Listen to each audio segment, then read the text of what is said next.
I have, at least when I was a kid, I have known many schools in, leading schools in Chennai which have done this brutality to kids. And that is not the way. If at all you beat a child, it is not going to, take it for, take that, no, okay, fine. She is saying it is right, so I'm taking it. So she's saying don't do it, so I have to do it. That's how they go.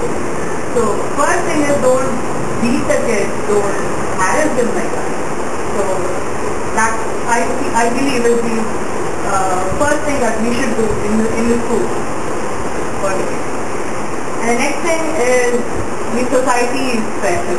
Today we see all these reality shows where these kids are, you have to go to the contest and you have to win the prize. The only motive for sending a kid to a competition is to win the prize and not to participate. What is more important is participation and not winning the prize. That comes by a course of time and not when you work in the first competition he or she has to get the first title or something. It is totally not possible. And why are not some concepts like spelling bee or quiz not as encouraged as a song or dance is? And why from the childhood this money mentality is got? Why is it 60 lakhs, 1 crore? Why not something else like funding and education for the kids? Why don't people in media promote for prizes that other than houses and so much of money? They can say that I will sponsor a kid's education, whatever he wants, we will sponsor it. Such things can be encouraged. So that's something which has to be done through media and also through society. So this is basically what I feel. Anyone your point? Actually told I do accept the point of view that there is lot of stress. By that the child, from the childhood it inculcates like, there is a competition in the world and I have to always be a sufferer and I have to do all this. There will be a lot of stress by the parents. The parents don't understand the feeling of that child at that point of time. So there is a lot of stress in the mind and that also leads to a negative way. They feel okay, now it is a time. They don't feel that this is a time for them to learn. They feel it's a time of stress and all, and they see the outer world, they get more scared, and out of the scaredness in their mind, it creates lot of problems. And there is one more point I would like to say is child abuse. When the child, at the age of 10 or 12, when they fail, that is not much appreciated in the society. I do agree it's not appreciated, but they should be given a chance further.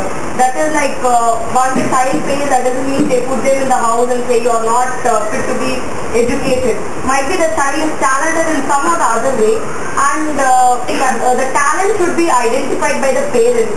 If the parents have a negative feeling towards the child, I am very sure that if the parents don't respect us, the society will surely not respect us. So the point is if we find any failure at any point of time, the child should be encouraged and he should be given positive attitude, you can do it further better and all that, than being comparing them with the society. All the problems I feel children between 10 to 15, they have the problem at the home because they are always being compared with the other children in the society. This comparison is sometimes taken in a positive way, but most of the time, of course, it is taken in a negative way.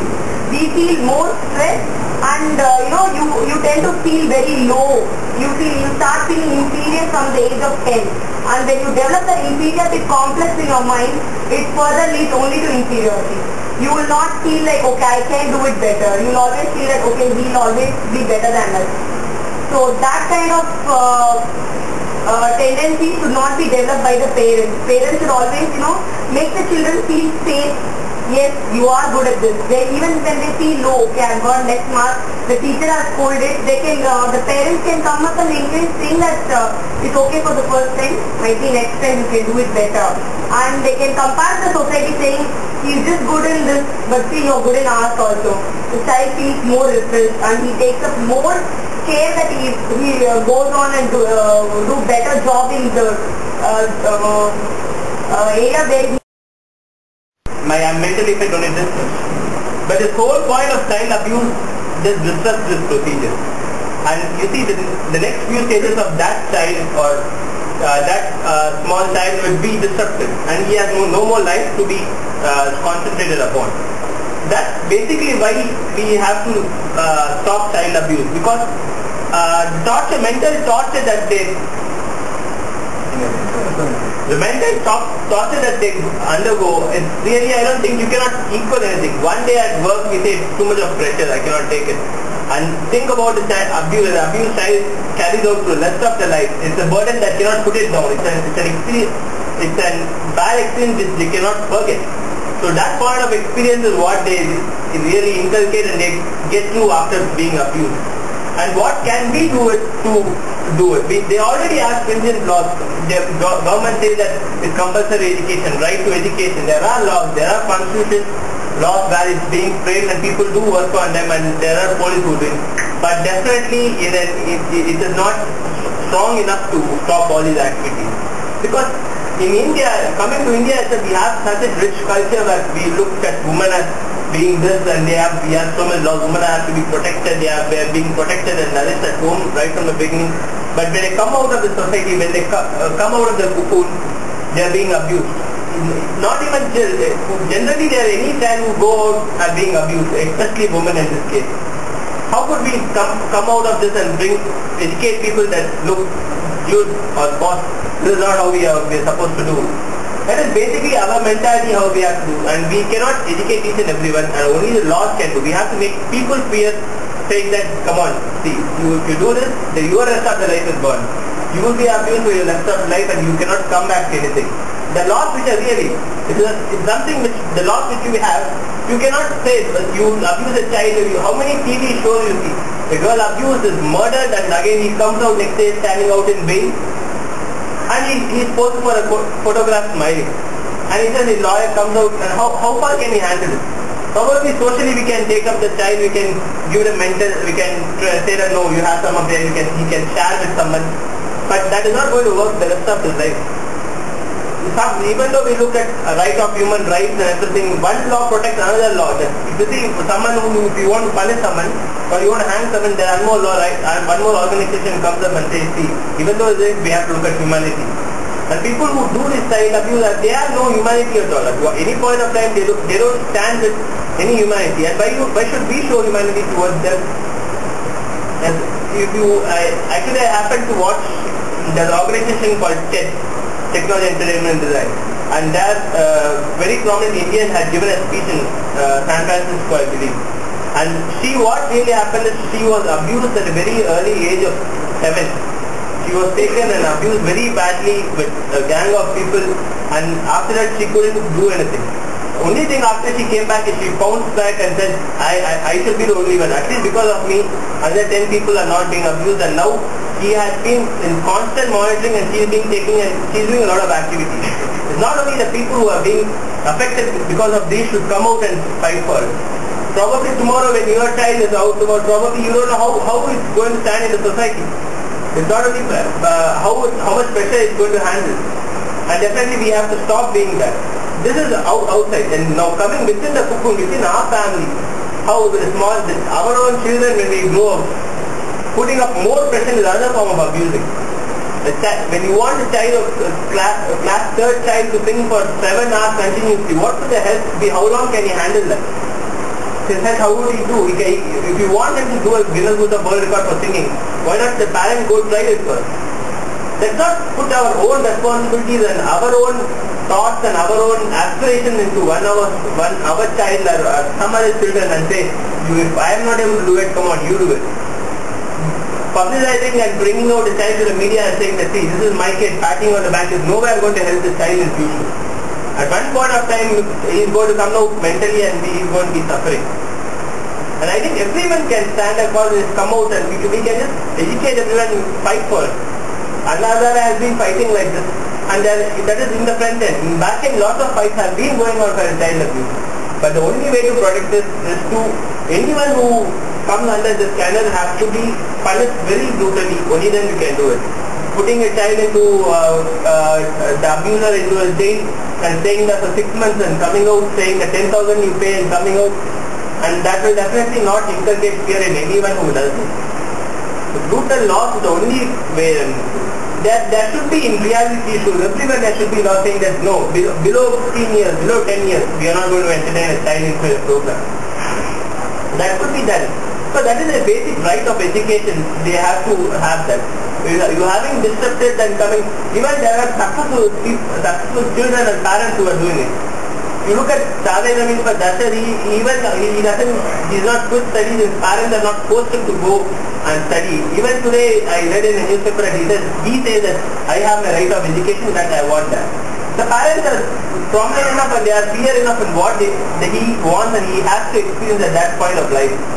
And we should also tell everyone else the same thing. We have to educate every parent and we have to bring out stringent laws. We have to maintain a balance between this side of life and this side of life. And what the child wants, we let us give it to them, and not what we want, it does not force it on the child. That's all I have. Thank you. Just one more point that I would like to add to Ram's comment. He was telling about stringent laws, right?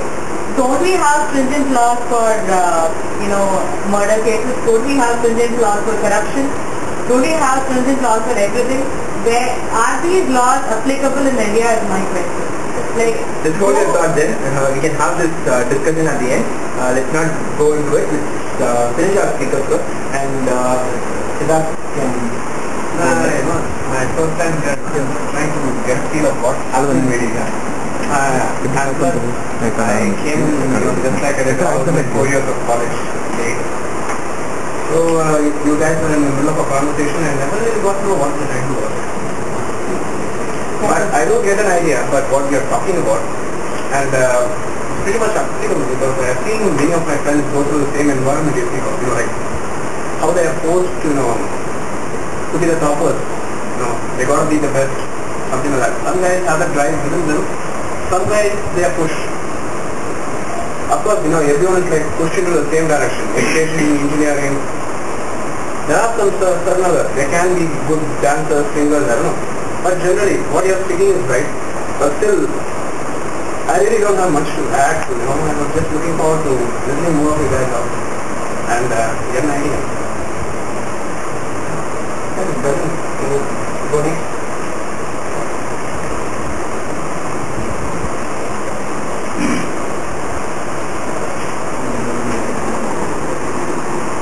And before he starts, he's our president. And he's the founder of SWAT.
These are things you hear about, Catholic pastorality, military, this is what it is, people hear about it.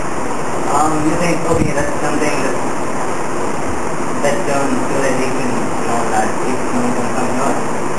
We have our own house,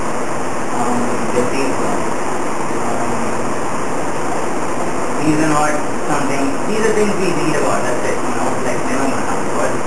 Our people, not our children, not in India, where we're really proud of our culture, heritage, and that. In Pune, city Pune, I had very little time to do research on it, I'm really sorry about that, but in Pune, in the month of January to April,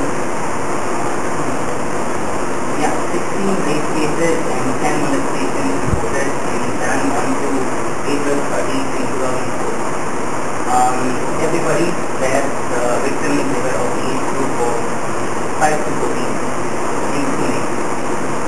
For the entire year of 2002, 50 rapes and 50 rape molestations in one particular city, and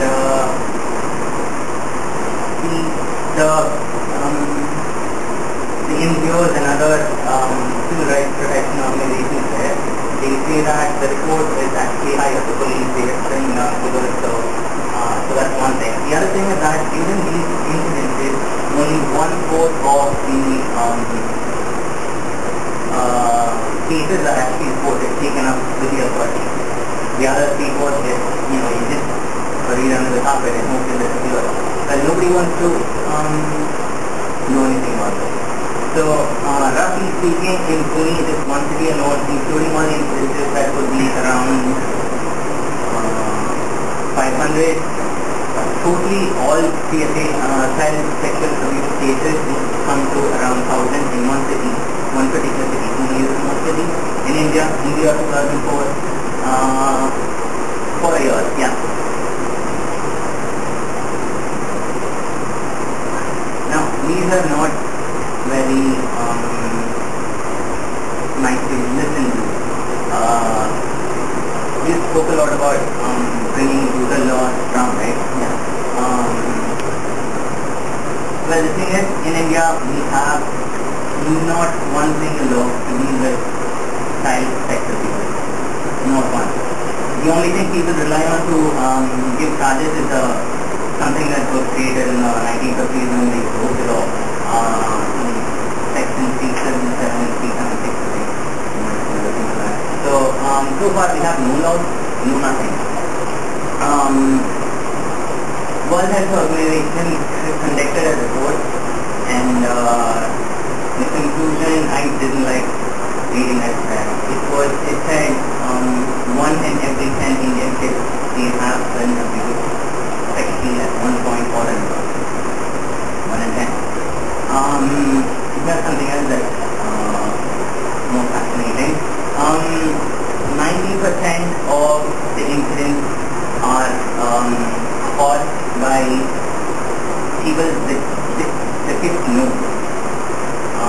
Relatives, close people, family members, someone they know, someone they trust. So that's 90% of the cases.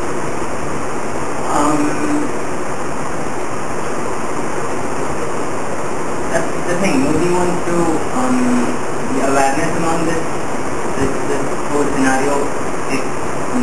Nobody wants to talk about it. Nobody wants to think about it. In 2011,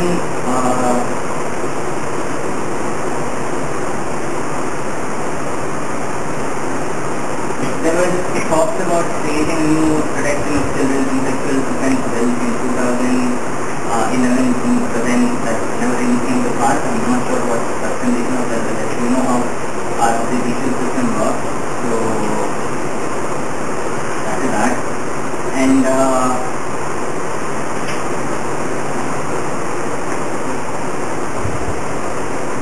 so, like I said, 90% people they know, the other 10%, that is, you might have read about this, but I remember reading about it in the newspapers, especially National. They often it is hard to exactly see, okay, especially in the public room, that there is quite disturbing trend of people called traveling sex offenders. There are people from other nationalities. They come down here, we have no laws, we have to do it's like, well, there are two cases I had like 5-10 minutes to the research for this ambulatory. Two cases that I did find out was that Matthew, young UK national, 62 years old, he was in India. He was a volunteer in St. George and he was school in Kovalam. It's little way away from my school. So he was in India for 15 years. And the Child Protection Unit from the UK tracked him. He was already a registered offender. They tracked him. They found the place. He was in possession of a lot of sensitive material, and there was reports that he used to bring it from school to the place regularly, and he didn't do anything about it. It was Child Protection Unit from his own country, UK. Found him tracked and he's in jail now, and he gets within a term for 10 years. So that's the maximum limit you get with your other law we have right now. And then another Dutch man, he was in India for 3 decades. Interpol caught him uploading porn over the net with 10 years. He got 10 years. He was in India for 3 decades, and he gets to go jail for 10 years. Well, now again, things like these happen. These are like the other 10% that I do talk about.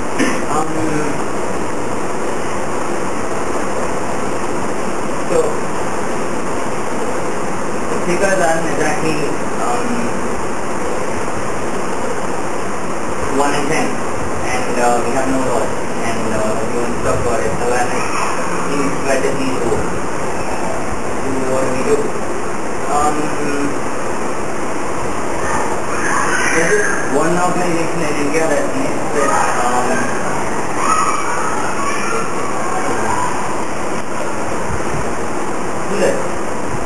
it's for prevention and healing of children from sexual abuse. So that's the organization that I could find specific situations.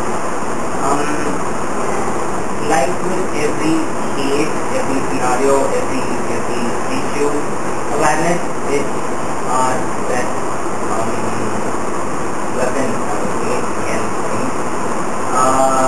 Just know that this is what the case is, this is what things are, one and ten, all this, because I just wanted to share this information that I found, and since multiple children in society are the case that they weren't and they are not, and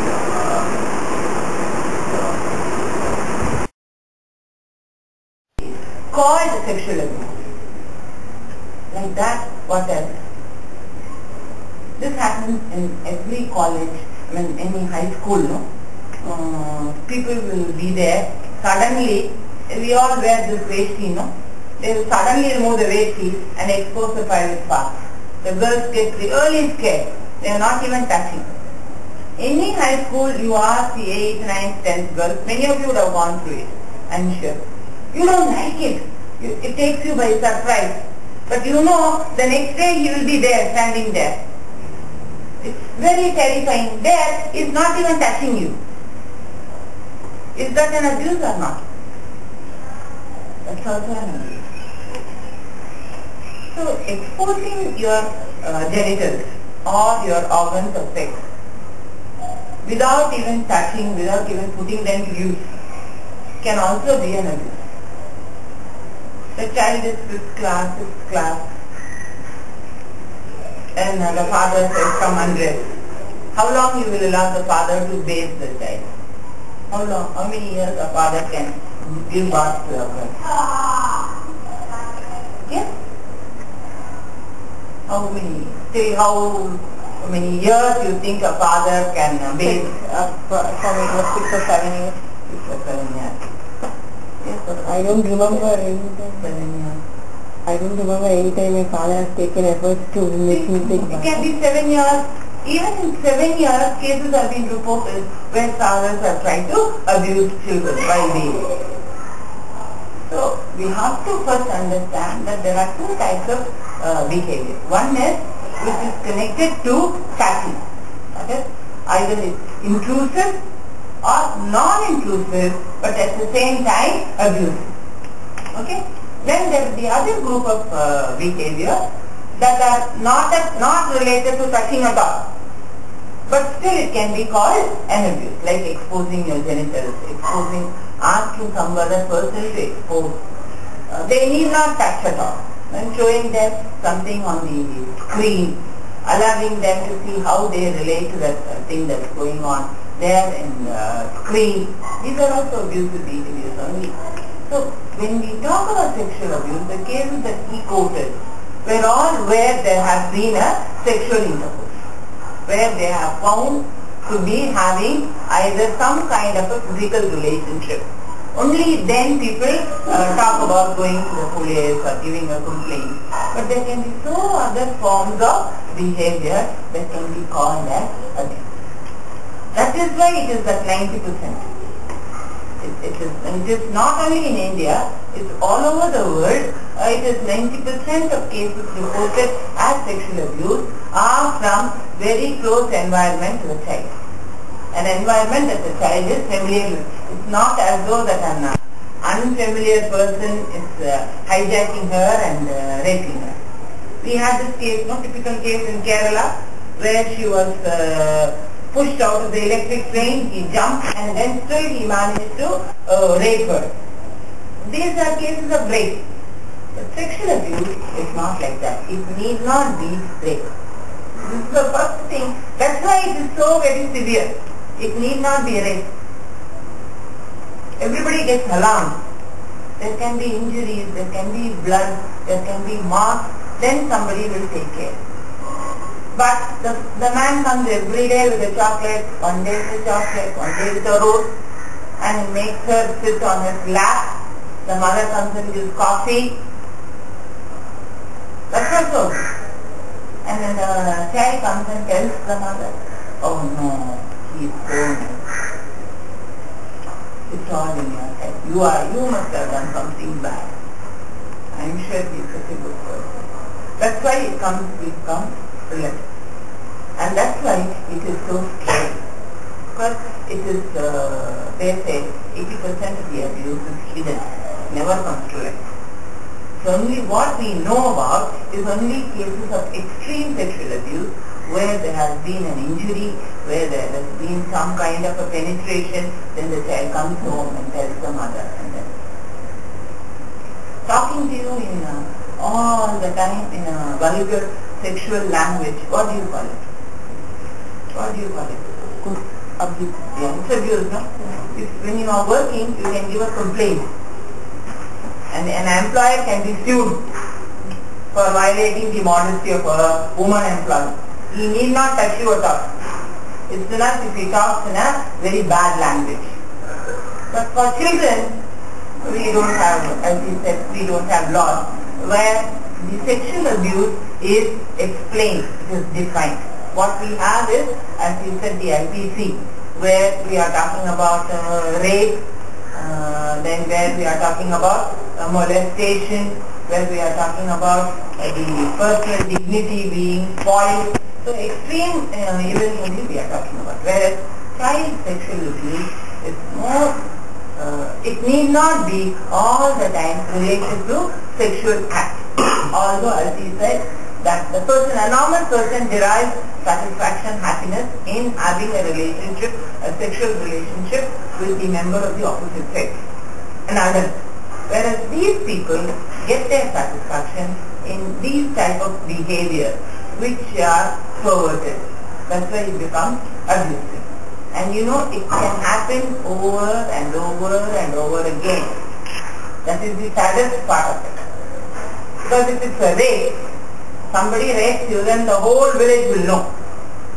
The child comes home crying, then there is the injuries, there is the doctor has taken, whether they punish the abuser or not, at least it comes to light.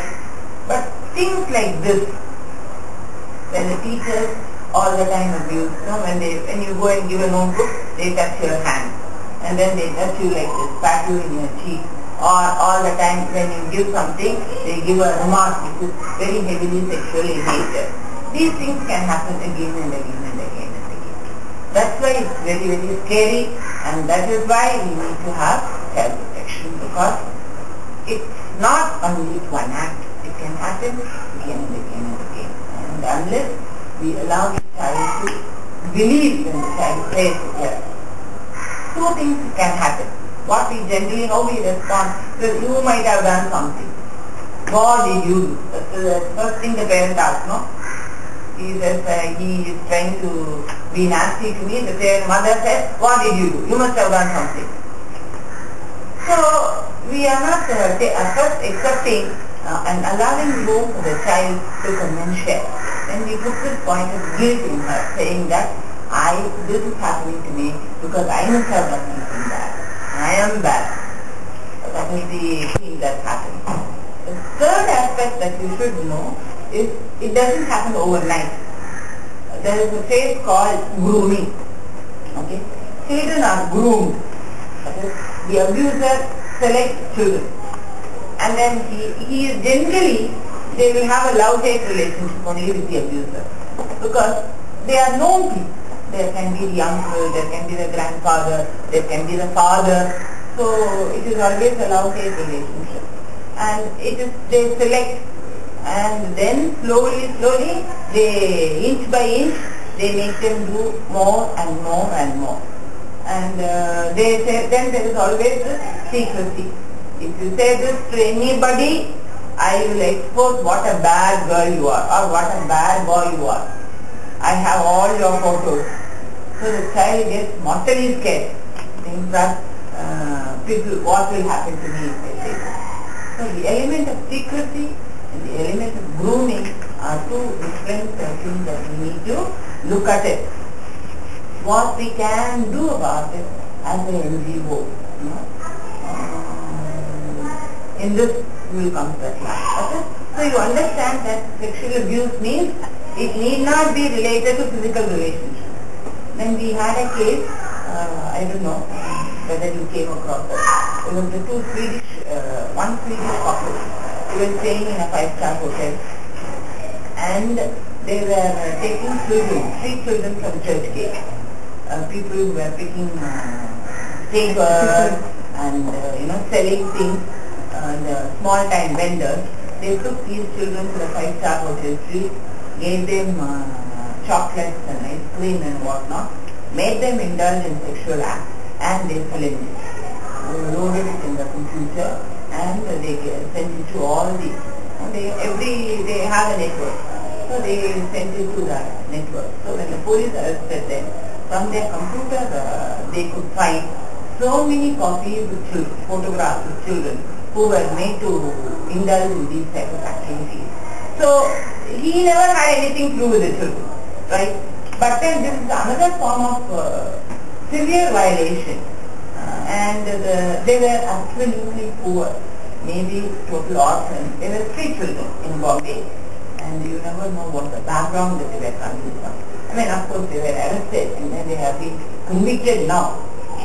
But these are the cases that we are talking about. So we are talking about a wide canvas.